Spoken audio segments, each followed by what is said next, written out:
Hi guys, Frankie V from Frozen Sand with another episode of Working with Power Tools. In previous episodes, I've kind of hinted on a little assistance that I've been working on as far as being able to do in-place mapping and scaling, what have you, as well as a side bonus building up a mini compositor which you can apply to any kind of geometry that you wish, and they'll be able to adjust the mapping situation as a la GDK Radiant, and being able to apply textures to a brush and then being able to realign its orientation relative to being in place object.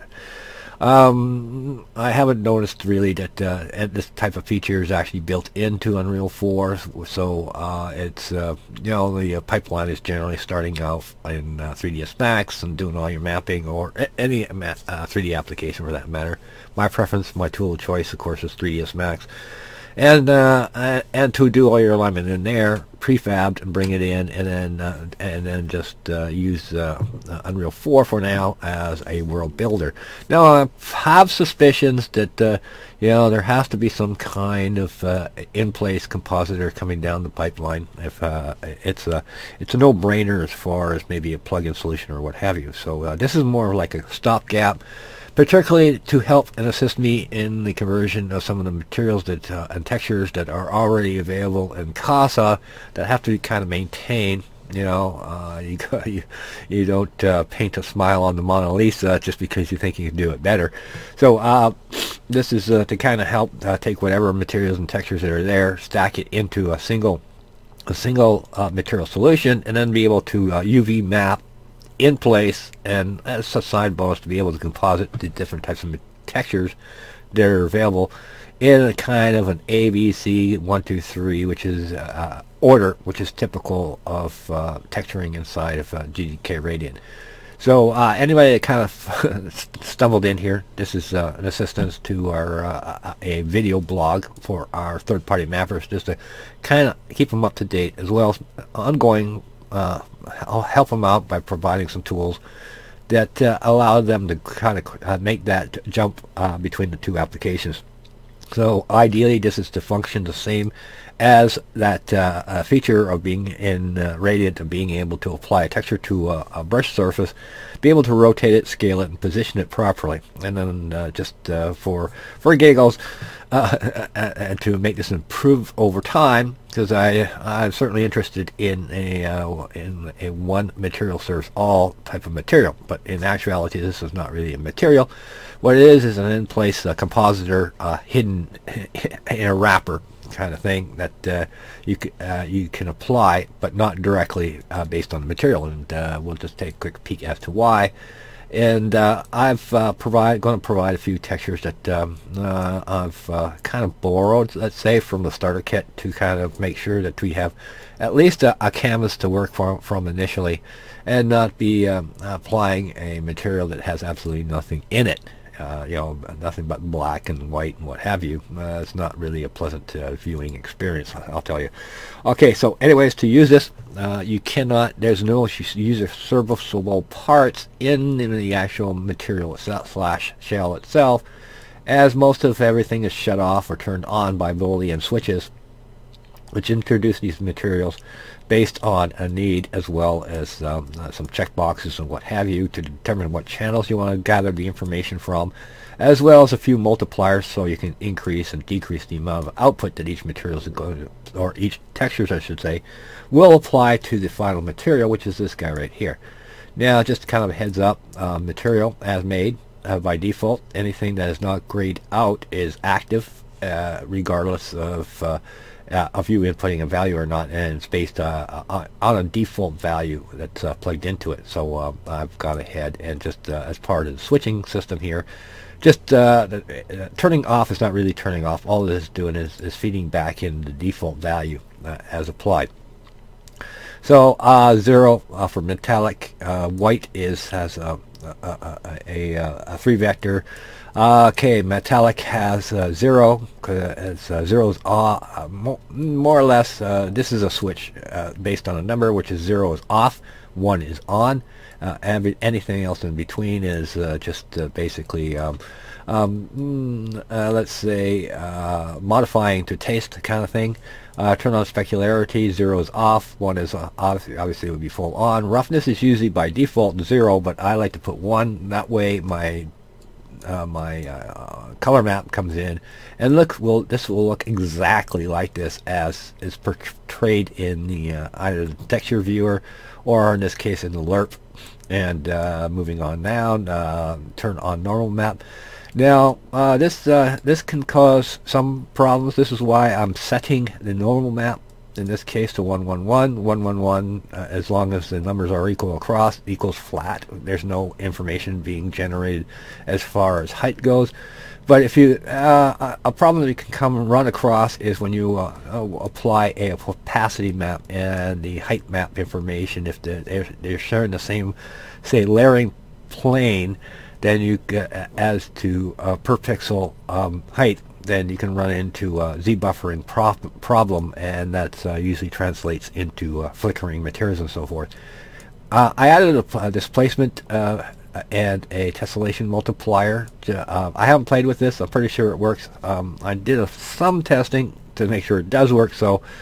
But this has some rather steep requirements, so I'm not going to get into that. It'll kind of take us off of the program here as to what I'm trying to accomplish.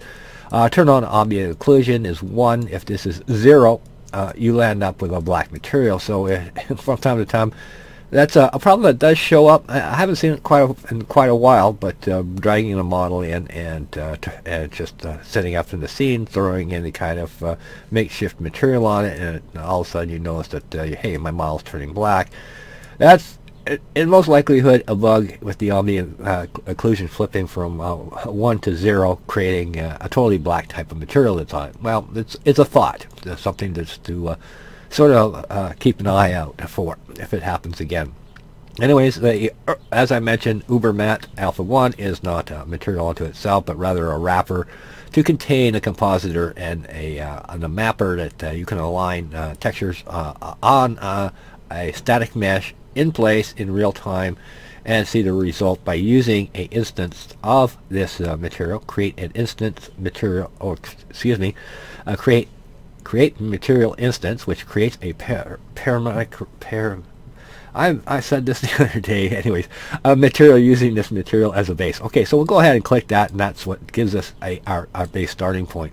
I've included some starter textures from the starter kit, just so we're not dealing with a blank canvas.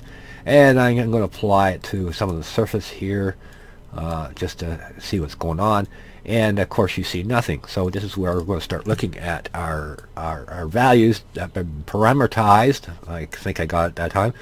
And we're just going to take a look at our default, what we get, which basically looks like a whole lot of nothing. So this is to start things off with. Everything is context, meaning that whatever you turn on turns on things and makes them come alive.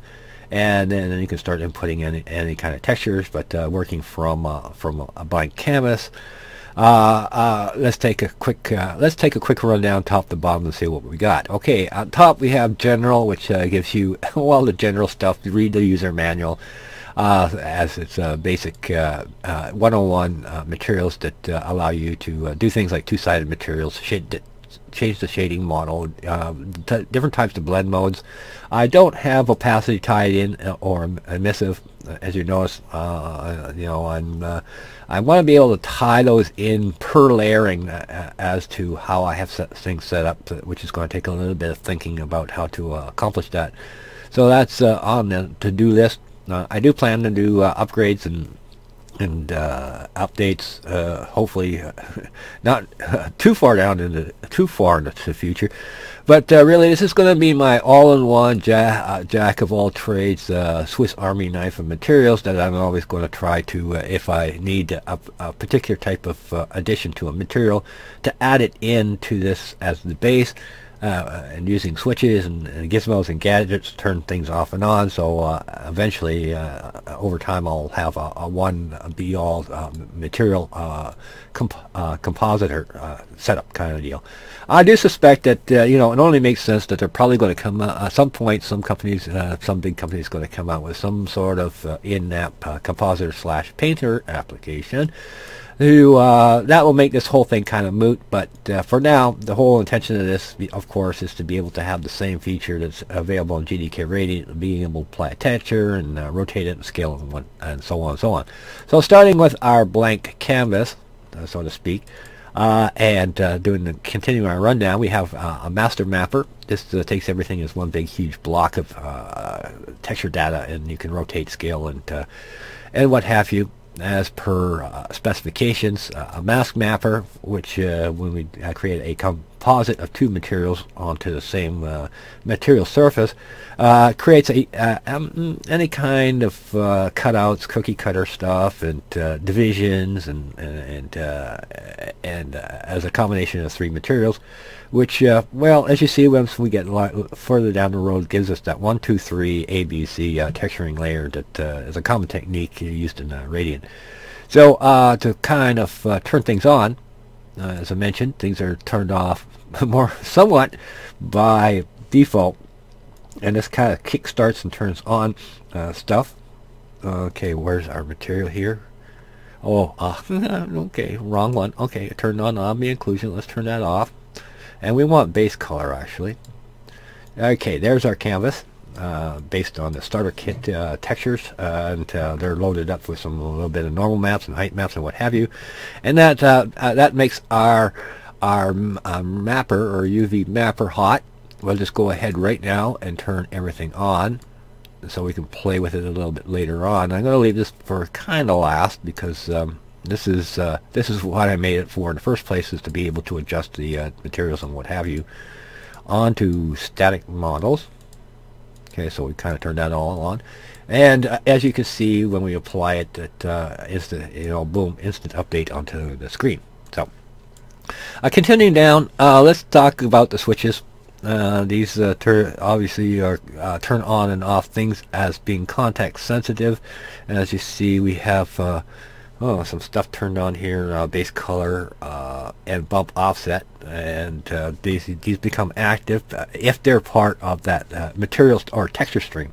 So the height map is actually connected into the base color material, but it's also tied into the normal max map, so when you turn one on, and the other will turn on too as well. Well, it should. I have to be honest, I haven't checked it out. I'm just basing this on logic of how I got things wired up at the moment.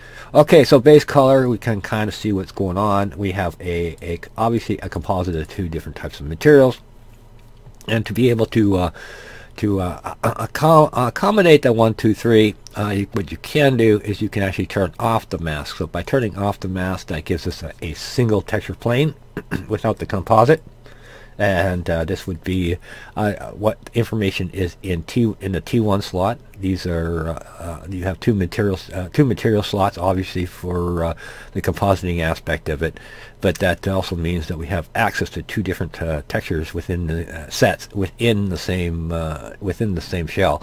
So what we can do here is we can simply swap over to the other one. So there's here's our 2, and then by turning off the turning back on, here's our 3. So we have 3 possible combinations of 2 different sets of materials. And looking down here, some other fancy stuff that we can do as well is change the mask to anything that we want. So let's see if we can just not get too off a track here. Start playing around with stuff. Okay, I have this fancy dancy wall damaged alpha mask. This is all this is a alpha mask with a grayscale built into the alpha channel.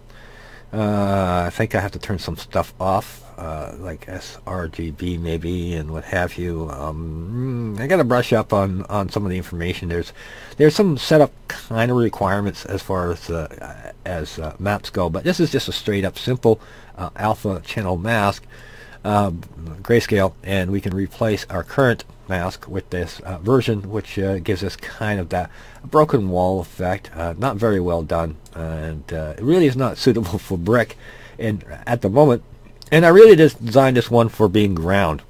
Muddy side of the road, and of course we have a roadway in the middle of it all, and this gives us this initial composite. But working from our blank canvas here, this is gives us the ability to slide it in any kind of mask that we wish. And if you wanted, you could fill this with a field of stars that are all gold by masking it in, if you wish. Okay, moving on. Turn on displacement, and which is a companion of tessellation multiplier. This basically, if you have enough cross sections, aka subdivisions in your object, then you can use a displacement map, which literally creates displacement. That's what it does. So it's actual physical geometry deformation, which is it works really well with things like rock and stone and what have you. And of course, the more that you put in, the more say smoother it becomes. For Urban Terror HD, I'm not too sure if we want to go to this extent, because it is rather adding a lot of polygons, and geometry scares competitive players. Our game is a highly competitive game. They have organizations and competitions and what have you, so they like to have things a little bit more finely tuned. Going drag racing with 500 pounds of junk in your trunk is not an ideal kind of situation.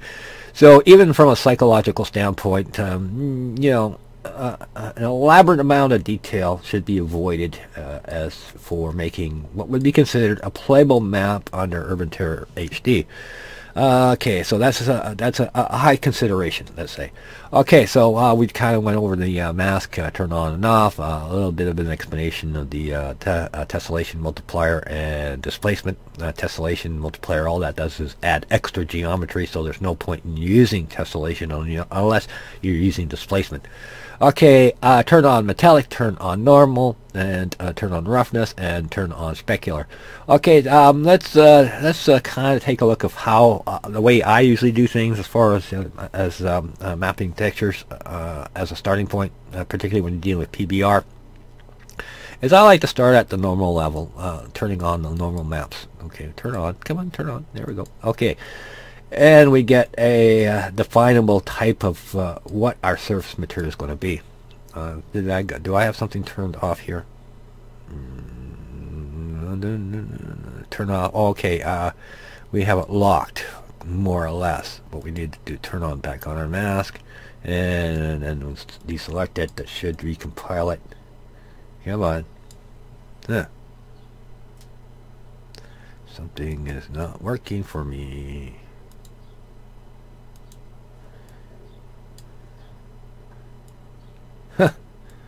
Okay, anywho, let's hold on. Oh, let's turn on back on our base color and see what's happening, and see if we're actually getting a composite of the two. Oh yeah, okay.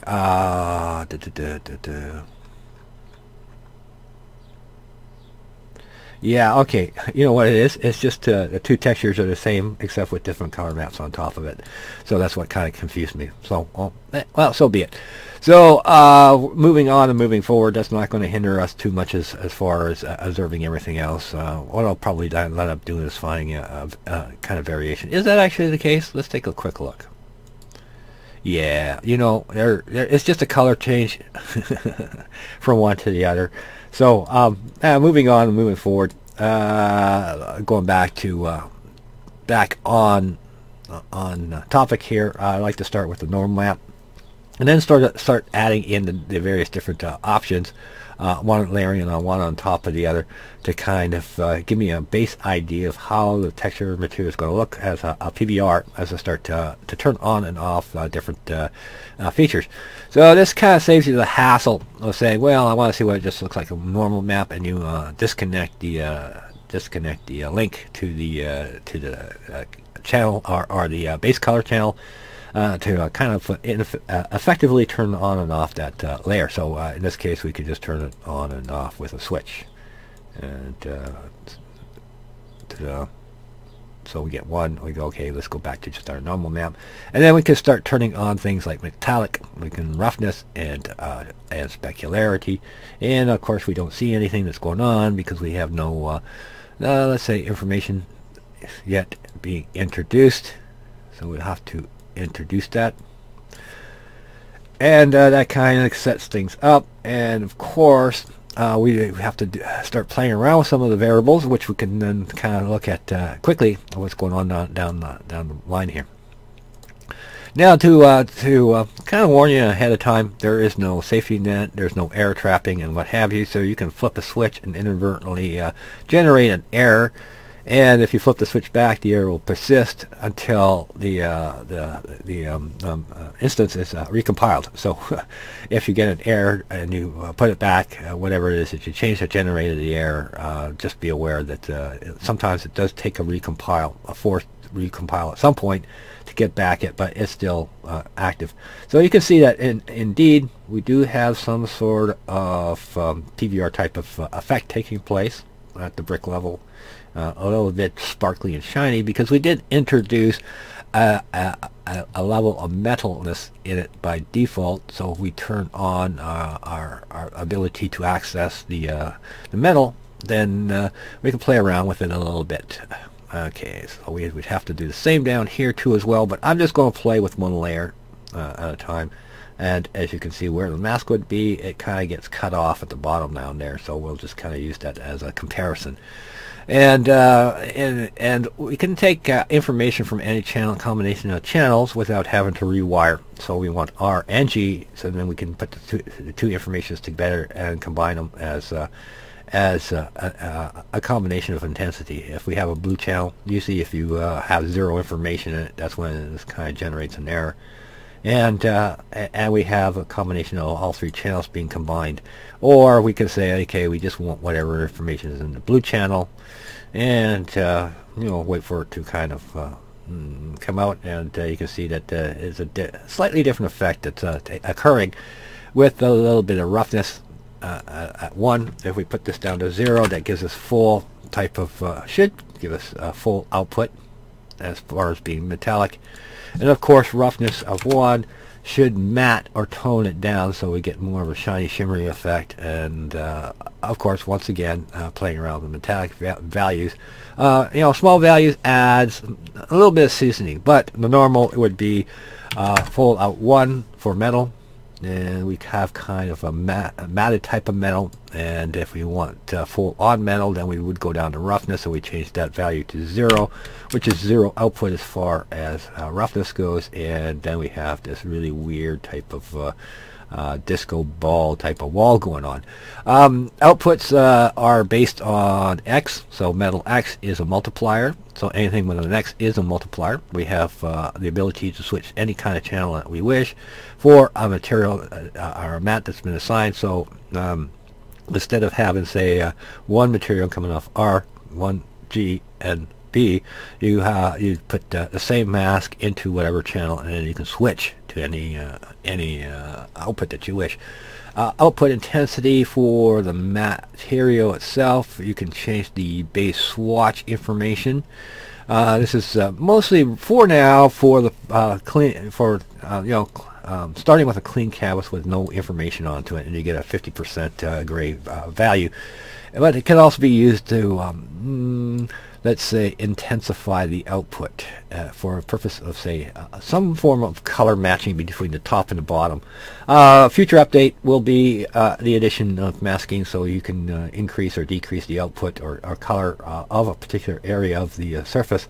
So in this case, we can change the brick to gold, and by using an input mask. Very basic at the moment. Everything is going to start getting prime time with micro maps and what have you to actually keep me happy of being able to make a PBR, proper PBR type material by hitting some buttons and switches and gizmos and gadgets. Anyways, metallic and stuff is a bit annoying, so let's turn that off. We'll turn off our roughness. and we'll turn off specularity, and we'll turn off normal, and we'll turn back on base color. And wait for it to recompile. Then we'll look at our mapper and see what it does for us. Okay, give it a second. And in all of this, of course, is all being updated to our map object in place in real time as far as modifications to the parameters. Okay, we'll just exit out of that. We don't need it. So if we start with the master mapper, this changes the entire composite is one big chunk, so we can move things up and down, left and right, and scale it up V and the U. So it's pretty straightforward by taking a look at what's going on here, and U and V and mapping, and then of course rotation, which is pretty basic stuff as far as adjudicated rating goes, and applying texture to a brush. So we have that same ability, and to kind of prove it, let's take a look at what's going on in the scene, what is being updated in real time as to changes in our mapper, as to things like scale and what have you. So as one big block of information and data, you can align things up quite easily and quite simply. Okay, so let's kind of turn that off. Okay, the mask mapper, it just moves and changes the mask itself relative to its space as a composite. So it looks similar to what's going on with the master mapper, but each of these is on its separate channel and it only affects it. So we'll look at that in a second, but just to kind of prove the point, you can see that the bottom mask is being changed as a composite as to the top. So even though it's the same material, that kind of fooled me, because I thought that two of them were different, but they're not. And they can be adjusted separately for one another, individually.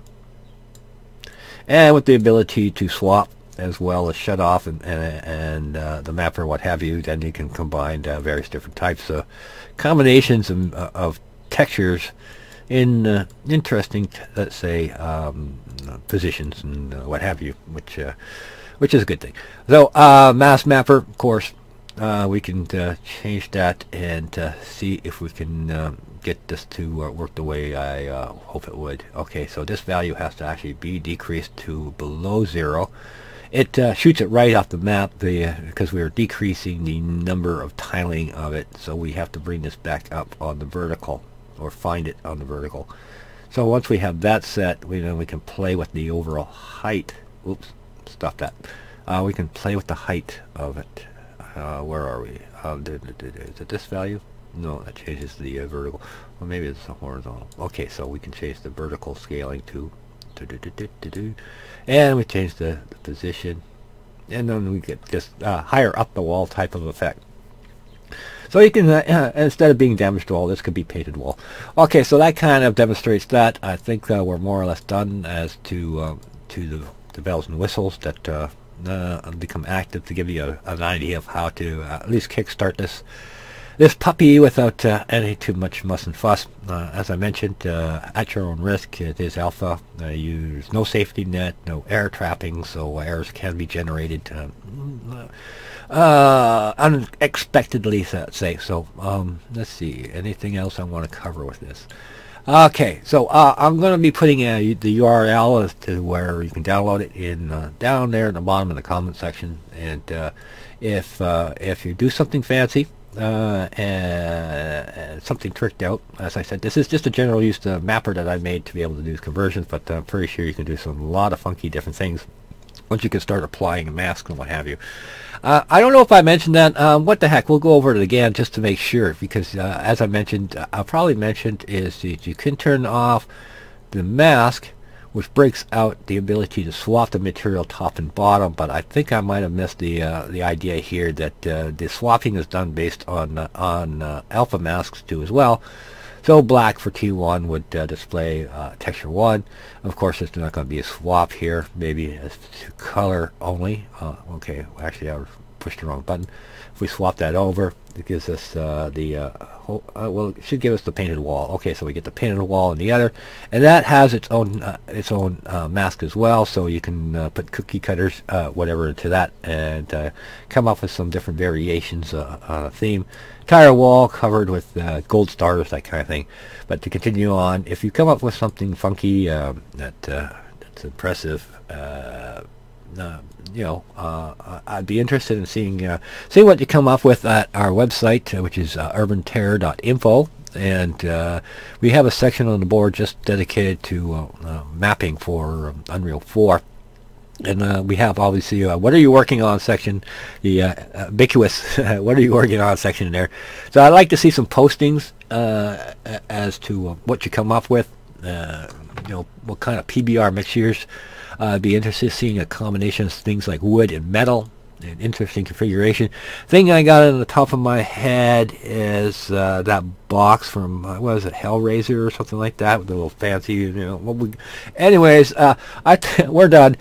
So I hope you find this useful, and I think it's going to do the job of this as a stopgap of being able just to toss in place in Unreal 4 in real time and align your materials and textures a la GDK Radiant, and we'll catch you in the next episode.